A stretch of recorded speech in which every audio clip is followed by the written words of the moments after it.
নমস্কাৰ এই মুহূৰ্তত আহি পৰিছে সন্ধিয়াৰ কেইবাটাও বিগ ব্ৰেকিং নিউজ। আজি হৈছে 1 অক্টোবৰ। আজিৰ পৰা দেশত সলনি হৈছে কেইবাটাও নতুন নিয়ম। কাইলৈ পুৱাৰ পৰা 500 টকাৰ পৰা আৰম্ভ কৰি 10,000 টকালৈকে সোমাব মহিলাসকলৰ বেংক একাউণ্টত। যদি আপোনাৰ বেংক একাউণ্ট আছে তেনে ক্ষেত্ৰত আপোনাৰ বাবে ভাল খবৰ। টকা নাপালে দিব পাৰিব আপুনি অভিযোগ। অৰুণোদয়ৰ প্ৰতিজন হিতাধিকাৰী বেংক একাউণ্টত 500 টকাকৈ প্ৰদান কৰা হ'ব। কেৱল এয়াই নহয়, 10,000 টকা প্ৰদান কৰা হ'ব মহিলাসকলৰ বেংক একাউণ্টত। আত্মীয়তাৰ প্ৰতিজন মহিলাৰ বাবে ভাল খবৰ দিছে মুখ্যমন্ত্ৰী ডক্টৰ হিমন্ত বিশ্ব শৰ্মাই। ৰেচন কাৰ্ড থাকিলে ৰেচন কাৰ্ডত লাভ কৰিব 4টা নতুন সামগ্ৰী। যদি আপোনাৰ চৰকাৰী ঘৰ পোৱা নাই তেনে ক্ষেত্ৰত নতুনকৈ চৰকাৰী ঘৰ লাভ কৰিব তালিকা প্ৰস্তুত হৈছে। লগতে কেইবাটাও ৰাজনৈতিক খবৰৰ লগতে অৰাজনৈতিক খবৰ যুগুত কৰা হৈছে আজিৰ দিনটোত। গোটেই অসম তথা ভাৰতৰ বিভিন্ন প্ৰান্তৰ পৰা যুগুত হৈছে কেইবাটাও ডাঙৰ খবৰ। এনেবোৰ খবৰ নিতৌ পাই থাকিবলৈ চেনেলটি ছাবস্ক্ৰাইব কৰি ভিডিঅ'টো এটা লাইক কৰিবলৈ নাপাহৰিব। আজিৰ আমাৰ প্ৰথম খুবেই গুৰুত্বপূৰ্ণ খবৰ হৈছে অসমবাসীৰ বাবে এটা ডাঙৰ খবৰ। 1 অক্টোবৰৰ পৰা বৃদ্ধি পাব অংগনবাড়ী কৰ্মী সহায়িকাৰ দৰমহা। 8,000 টকালৈকে বৃদ্ধি পালে অংগনবাড়ী কৰ্মী সহায়িকাৰ দৰমহা। ৰাজ্য চৰকাৰে কেন্দ্ৰই দিয়া দৰমহা প্ৰায় সমপৰ্যায়ৰ হ'ব। ৰাজ্যৰ লাখ লাখ অংগনবাড়ী কৰ্মী সহায়িকাৰ বাবে ভাল খবৰ। মুখ্যমন্ত্ৰী ডক্টৰ হিমন্ত বিশ্ব শৰ্মাই বৃহৎ ঘোষণা কৰিলে। দৰমহা বৃদ্ধিৰ লগতে একেলগে সাহায্য লাভ কৰিব অংগনবাড়ীৰ কৰ্মীসকলে। 1 অক্টোবৰৰ পৰা বৃদ্ধি হ'ল অংগনবাড়ী কৰ্মী সহায়িকাৰ দৰমহা। হয় বন্ধু বান্ধৱীসকল, এটা বিগ আপডেট আহি পৰিছে। আজিৰ ভিডিঅ'টো সকলোৱে বেছিকৈ শ্বেয়াৰ কৰি দিব। তাৰপিছত অসমবাসী ৰাজুক জনসভাৰ পৰৱৰ্তী খুবেই গুৰুত্বপূৰ্ণ খবৰ। লগতে ডাঙৰ খবৰ, অৰুণোদয় বৃদ্ধ পেঞ্চন দিব্যাংগ বিধৱা পেঞ্চনৰ ধন সোমালে নাই আপোনাৰ একাউণ্টত। কোনো হিতাধিকাৰী যদি ধন লাভ কৰা নাই তেনে ক্ষেত্ৰত ক'ত কৰিব অভিযোগ। চৰকাৰে এইসমূহ আঁচনিৰ বাবে ব্যয় কৰিছে 327 কোটিতকৈ অধিক টকা। চৰকাৰে মুকলি কৰিছে হেল্পলাইন নম্বৰ। লিখি লওক এইটো হেল্পলাইন নম্বৰ। যদি আপোনাৰ বেংক একাউণ্টত টকা সোমোৱা নাই তেনে ক্ষেত্ৰত দিব পাৰিব অভিযোগ। 036122370054 এটা ফোন কলতে লাভ কৰিব চৰকাৰী ধন। নতুনকৈ অৰুণোদয় আঁচনি লাভ কৰা হিতাধিকাৰীৰ একাউণ্টত জমা হ'ব ধনৰাশি। প্ৰতিগৰাকী হিতাধিকাৰীৰ একাউণ্টত ধন জমা হোৱাটো নিশ্চিত কৰিছে চৰকাৰে। বৃদ্ধ পেঞ্চন লাভ কৰা প্ৰতিগৰাকী হিতাধিকাৰী একাউণ্টত লাভ কৰিব চৰকাৰী ধন। দিব্যাংগ শ্ৰেণীৰ ধন জমা হ'ব আপোনাৰ একাউণ্টত। ডিবিটি যোগে প্ৰতিগৰাকী হিতাধিকাৰীৰ একাউণ্টত এই টকা প্ৰদান কৰা হ'ব। অৰুণোদয়ৰ প্ৰতিজন হিতাধিকাৰীৰ বাবে এটা ভাল খবৰ। অৰুণোদয় 2.0, অৰুণোদয় 3.0 টকা প্ৰদান কৰা হ'ব আপোনাৰ একাউণ্টত। যদি আপোনাৰ তালিকাত নামটো অন্তৰ্ভুক্ত হৈ আছে আপোনাৰ বাবে ভাল খবৰ। তাৰপিছত অসমবাসী ৰাজুক জনসভাৰ পৰৱৰ্তী খুবেই গুৰুত্বপূৰ্ণ খবৰ। লগতে ডাঙৰ খবৰ, এইবাৰ মামাই ভাগিনক দিব প্ৰত্যেক মাহতে 2,500কৈ টকা। 2,500কৈ টকা প্ৰত্যেক মাহতে লাভ কৰিব জীৱন প্ৰেৰণা আঁচনিত, অথবা 25,000কৈ টকা এককালীন টকা লাভ কৰিব। 2025 বৰ্ষত উত্তীৰ্ণ স্নাতক লৈ এবছৰৰ বাবে দিয়া হ'ব এই সাহায্য। গৱেষক শিক্ষাৰ্থীৰ বাবে এককালীন 25,000কৈ টকা দিয়া হ'ব। দিব্যাংগ গৱেষক শিক্ষাৰ্থীৰ বাবে 50,000কৈ টকা এককালীন সাহায্য প্ৰদান কৰা হ'ব। নিযুত মইনা লাভ কৰা হিতাধিকাৰী এই আঁচনিৰ বাবে যোগ্য বিবেচিত নহ'ব।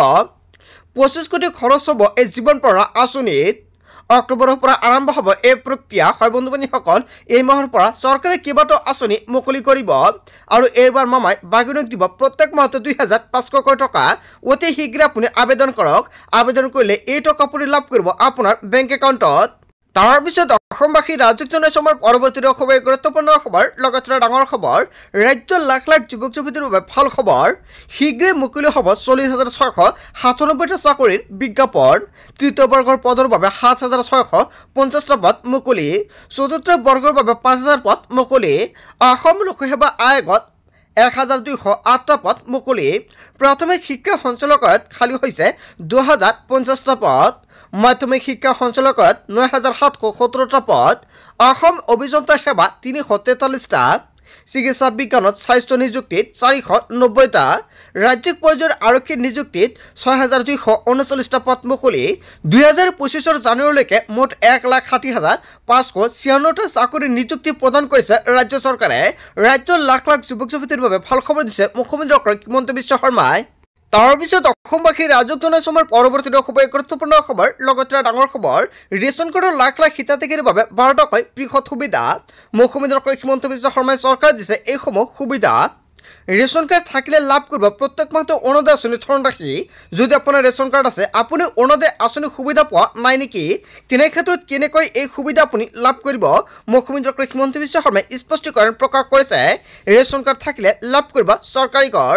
যদি আপোনাৰ ৰেচন কাৰ্ড আছে আপুনি চৰকাৰী ঘৰৰ সুবিধা লাভ কৰিব। যদি আপোনাৰ ৰেচন কাৰ্ড নাই তেনে ক্ষেত্ৰত আপুনি চৰকাৰী ঘৰ নাপাব। ৰেচন কাৰ্ড থাকিলে আপুনি কেনেকৈ চৰকাৰী ঘৰৰ বাবে আবেদন কৰিব? লগতে যিসকল ব্যক্তি চৰকাৰী ঘৰৰ বাবে জিঅ' টেগিং কৰিছে সেইসকল ব্যক্তিক চৰকাৰে প্ৰদান কৰিব নতুনকৈ চৰকাৰী ঘৰ। তাৰ বাবে চৰকাৰে তালিকা প্ৰস্তুত কৰিছে। যদি আপোনাৰ তালিকাত নাম আহিছে তেনে ক্ষেত্ৰত আপোনাক কৰিব লাগিব eKYC। আপুনি অনলাইনৰ মাধ্যমত নতুন তালিকা চেক কৰিব নোৱাৰিব, কিয়নো অনলাইনত এতিয়ালৈকে লিষ্টটো আপডেট কৰা নাই। এই লিষ্টটো আপুনি যদি চাব বিচাৰে তেনে ক্ষেত্ৰত আপুনি পঞ্চায়তৰ জৰিয়তে চাব পাৰিব। ৰেচন কাৰ্ড থাকিলে প্ৰয়োজন নহ'ব চৰকাৰী আয়ৰ প্ৰমাণপত্ৰ। ৰেচন কাৰ্ড থাকিলে লাভ কৰিব 5 লাখ টকাৰ বিনামূলীয়াকৈ চিকিৎসা সেৱা। ৰেচন কাৰ্ড থাকিলে লাভ কৰিব 35 কেজিকৈ চাউল। বজাৰৰ দৰতকৈ বহু কম দামতে লাভ কৰিব ৰাজসাহায্যযুক্ত ৰেচন। অন্তোদয় অন্ন যোজনাৰ অধীনত প্ৰতি পৰিয়ালে লাভ কৰিব 35 কেজিকৈ চাউল। অগ্ৰাধিকাৰ প্ৰাপ্ত পৰিয়ালে প্ৰত্যেক মাহতে লাভ কৰিব 5 কিলোকৈ চাউল। ৰেচন সামগ্ৰী নাপালে দিব পাৰিব অভিযোগ। আজি হৈছে 1 অক্টোবৰ। আজিৰ পৰা চৰকাৰে বিতৰণ কৰি আছে ৰেচন। এতিয়া আপুনি ৰেচনৰ দোকানত যাওক আৰু আপুনি ৰেচন লৈ আহক যদি আপুনি ৰেচন লোৱা নাই। ইয়াৰ বাবে হেল্পলাইন নম্বৰ মুকলি কৰা হৈছে। যদি আপোনাক ৰেচন কমকৈ দিয়ে তেনে ক্ষেত্ৰত আপুনি দিব পাৰিব অভিযোগ। হেল্পলাইন নম্বৰটো হৈছে 180034536111। আনহাতে টোল ফ্ৰী নম্বৰ মুকলি কৰা হৈছে 1967। এই দুটা নম্বৰ এতিয়া আপুনি সেভ কৰি ৰাখক আপোনাৰ মোবাইল ফোনত। কিবা অসুবিধা হ'লে লগে লগে দিয়ক আপুনি অভিযোগ। তাৰপিছত অসমবাসী ৰাজুক জনাইছে আমাৰ পৰৱৰ্তী খবৰ, গুৰুত্বপূৰ্ণ খবৰ, লগতে ডাঙৰ খবৰ। অৱশেষত লকআপৰ ভিতৰত শ্যাম কানু আৰু সিদ্ধাৰ্থ। শ্যাম কানু সিদ্ধাৰ্থৰ গ্ৰেপ্তাৰৰ পিছতে সকলোৱে বিচাৰিছে উচিত ব্যৱস্থা। লাখ লাখ জনতা বিভিন্ন দল সংগঠনৰ দাবী আমি ন্যায় পাবই লাগিব। শীঘ্ৰেই SITয়ে জেৰা চলাব শ্যাম কানু আৰু সিদ্ধাৰ্থক। হয় বন্ধু বান্ধৱীসকল, বিগ ব্ৰেকিং নিউজ আহি পৰিছে। আজিৰ ভিডিঅ'টো সকলোৱে বেছি বেছিকৈ শ্বেয়াৰ কৰি দিব, কিয়নো শ্যাম কানু মহন্ত আৰু সিদ্ধাৰ্থক এৰেষ্ট কৰা হৈছে। তাৰপিছত অসমবাসী ৰাজুক জনাইছে আমাৰ পৰৱৰ্তী খবৰ, গুৰুত্বপূৰ্ণ খবৰ, লগতে ডাঙৰ খবৰ। অৱশেষত সিদ্ধাৰ্থৰ হাতৰ পৰা উদ্ধাৰ হ'ল জুবেন গাৰ্গৰ মোবাইল ফোন। CIDয়ে জব্দ কৰিছে জুবেন গাৰ্গৰ ফোন কল। হয় বন্ধু বান্ধৱীসকল, অৱশেষত বিগ আপডেট আহি পৰিছে। 12 দিনে সিদ্ধাৰ্থই নিজৰ লগত ৰখা মোবাইল ফোনটো উদ্ধাৰ হৈছে। অৱশেষত সিদ্ধাৰ্থৰ হাতৰ পৰা উদ্ধাৰ হ'ল জুবেন গাৰ্গৰ মোবাইল ফোন। তাৰপিছত অসমবাসী ৰাজুক জনাইছে আমাৰ পৰৱৰ্তী খবৰ, গুৰুত্বপূৰ্ণ খবৰ, লগতে ডাঙৰ খবৰ। শ্যাম কানু সিদ্ধাৰ্থৰ বিৰুদ্ধে 18/25 নম্বৰত গোচৰ ৰুজু কৰা হৈছে। হয় বন্ধু বান্ধৱীসকল, U/S 61, 105 আৰু 106 BNSৰ অধীনত গোচৰ ৰুজু কৰা হৈছে। কেছ নম্বৰ 19/25 BNSৰ অধীনত 316, 334, 337, 338, 339, 340, 341, 342 ধাৰাত গোচৰ ৰুজু কৰা হৈছে। BNSৰ 12টা ধাৰাত সন্নিৱিষ্ট কৰা হৈছে গোচৰ। লকআপত সোমাল শ্যাম কানু আৰু সিদ্ধাৰ্থ। হয় বন্ধু বান্ধৱীসকল, আগন্তুক 14 দিন লকআপতে থাকিব লাগিব সিদ্ধাৰ্থ আৰু শ্যাম কানুৱে। ষ্টেটমেণ্ট ৰেকৰ্ডৰ কাম আৰম্ভ কৰা হৈছে অৱশেষত। তাৰপিছত অসমবাসী ৰাজুক জনাইছে আমাৰ পৰৱৰ্তী খবৰ, গুৰুত্বপূৰ্ণ খবৰ, লগতে ডাঙৰ খবৰ। আমাৰ ওপৰত বিশ্বাস ৰাখক বুলি মন্তব্য কৰিছে DJP। আমাক আইনৰ মতে কাম কৰিবলৈ দিয়ক। জুবেন গাৰ্গৰ মৃত্যুৰ তদন্ত সঠিক দিশত চলি আছে।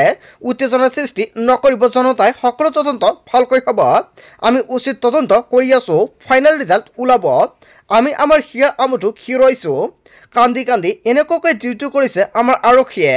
অসম আৰক্ষীৰ সক্ষমতাক লৈ প্ৰশ্ন কৰি আছে আৰু এতিয়া আহি পালেনে? ন্যায় নিশ্চিত DJP হৰমিত সিঙে এনেকুৱাকৈ মন্তব্য কৰিছে। তাৰপিছত অসমবাসী ৰাজুক জনাইছে আমাৰ পৰৱৰ্তী খবৰ, গুৰুত্বপূৰ্ণ খবৰ, লগতে ডাঙৰ খবৰ। 2 অক্টোবৰ পৰ্যন্ত ধুবুৰীত আহি গ'ল কঠোৰ নিৰ্দেশনা। দুৰ্গা পূজা উপলক্ষে ধুবুৰীত যান বাহন আৰক্ষীয়ে জাৰি কৰিলে নিৰ্দেশনা। বিয়লি 3 বজাৰ পৰা 11 বজালৈকে ধুবুৰী চহৰৰ ভিতৰত মটৰচাইকেল, ই-ৰিক্সা আদিৰ চলাচলত নিষেধাজ্ঞা জাৰি কৰা হৈছে। পুৱা 7 বজাৰ পৰা 2 বজাৰ ভিতৰতে কোনো ধৰণৰ ট্ৰাক প্ৰৱেশ কৰিব নোৱাৰিব। কেৱল ইয়াই নহয়, 11 বজাৰ পৰা নিৰ্ধাৰিত পথেৰে চলিব নোৱাৰিব চাৰিচকীয়া বাহন, মটৰচাইকেল আদি। বিয়লি 3 বজাৰ পৰা 1 বজালৈকে চহৰৰ ভিতৰতে বাছ চলাচল নিষেধাজ্ঞা জাৰি কৰা হৈছে।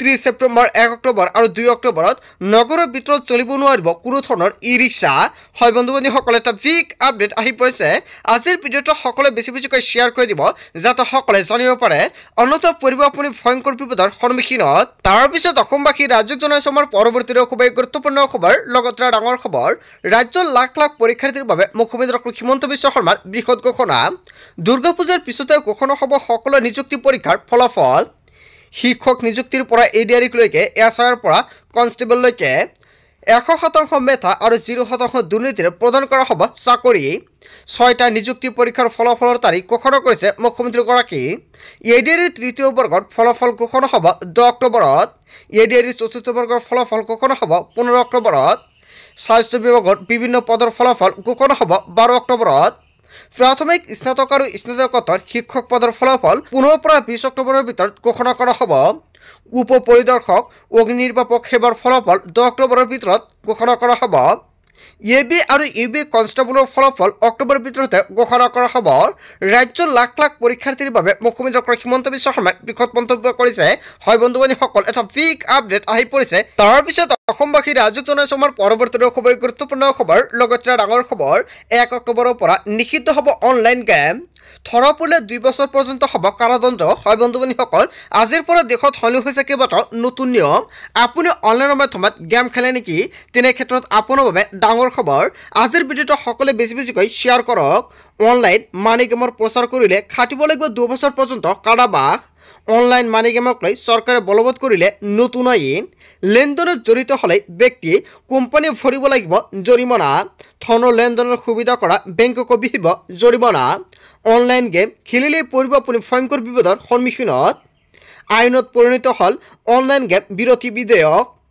অনলাইন গেমৰ নামত জুৱা বেটিং এপো নিষিদ্ধ কৰা হৈছে হয় বন্ধুসকল এটা বিগ আপডেট আহি পৰিছে আপুনি অনলাইনৰ মাধ্যমত গেম খেলে নেকি বা আপুনি এপৰ জৰিয়তে যদি গেম খেলে তেনে ক্ষেত্ৰত আপোনাৰ বাবে এটা বেয়া খবৰ আজিৰ ভিডিঅ'টো সকলোৱে বেছিকৈ শ্বেয়াৰ কৰি দিব যাতে সকলোৱে গেমটো এৰি দিয়ে অন্যথা আপোনালোকে সকলোৱে জানিলে কি শাস্তি বিহা হ'ব আপোনাক বন্ধুসকল গোটেই অসম তথা ভাৰতৰ বিভিন্ন প্ৰান্তৰ পৰা যুগত হৈছে কেইবাটাও ডাঙৰ খবৰ এনেবোৰ খবৰ নিতৌ পাই থাকিবলৈ চেনেলটি ছাবস্ক্ৰাইব কৰি ভিডিঅ'টো এটা লাইক কৰিবলৈ নাপাহৰিব so thank you for watching full video